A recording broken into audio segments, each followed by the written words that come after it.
आज हम सीखने वाले हैं कि किस तरह क्वाड्रेटिक इक्वेशन को देखते ही हम आंसर को गेस कर सकते हैं। जनरली हम लोग क्वाड्रेटिक इक्वेशन को सॉल्व करते हैं ट्रेडिशनल वे से कि या तो हम लोग मिड टर्म स्प्लिट करते हैं या क्वाड्रेटिक फार्मूला का इस्तेमाल करते हैं, लेकिन इसके बिना भी हम लोग सॉल्व कर सकते हैं। कोई भी quadratic equation generally ax² + bx + c = 0 इसी फॉर्म में होता है, यानी x² का जो कोएफिशिएंट है वो होता है a, x का कोएफिशिएंट हो गया b और कांस्टेंट टर्म को हम लोग बोलते हैं c। ट्रिक्स ये है कि हमेशा b का साइन को देखेंगे।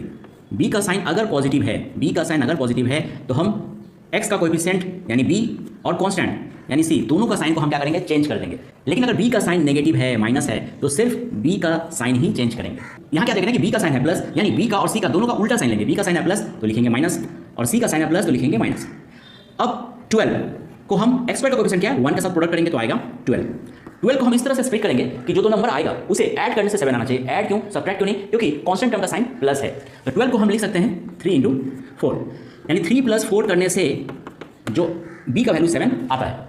याद रखना है कि सबसे पहले जो बड़ा नंबर है उसे लेंगे, उसके बाद जो छोटा नंबर है उसे लेंगे, यानी आंसर आ गया -4 और -3। क्वेश्चन नंबर 2 में b का साइन क्या है, नेगेटिव है।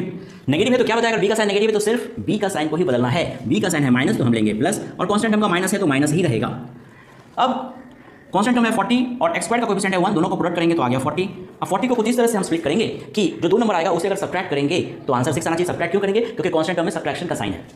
तो 40 को हम 10 × 4 लिख सकते हैं, क्योंकि 10 - 4 करने से 6 आता है।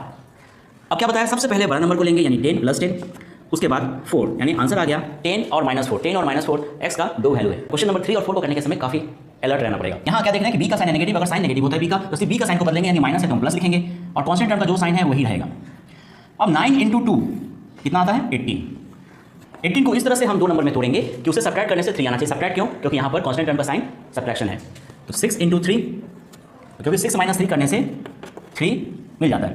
तो सबसे पहले हम बड़ा नंबर को लेंगे यानी 6, फिर छोटा नंबर को 3, लेकिन ये आंसर नहीं है। होगा कि x² का कोएफिशिएंट क्या था 9, तो हमें इसे 9 से डिवाइड करना है और इसे भी 9 से डिवाइड करना है, यानी आंसर क्या आ गया फाइनली 2/3, -1/3।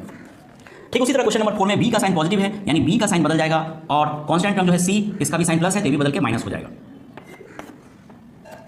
अब 6 × 3 क्या होता है 18 होता है। 18 को कुछ इस तरह से तोड़ेंगे कि जो दो नंबर मिलेगा उसे ऐड करने से 11 आना चाहिए। ऐड क्यों करेंगे, क्योंकि कांस्टेंट टर्म का साइन क्या है प्लस है। तो हम 9 × 2 लिख सकते हैं, क्योंकि 9 + 2 11 मिलता है। अब बड़ा नंबर को लेंगे यानी 9, उसके बाद छोटा नंबर को लेंगे 2। अब क्योंकि यहाँ पर x² का कोएफिशिएंट 6 है तो हम दोनों नंबर को 6 से डिवाइड करेंगे, यानी फाइनल आंसर क्या मिल रहा है -3/2, -1/3।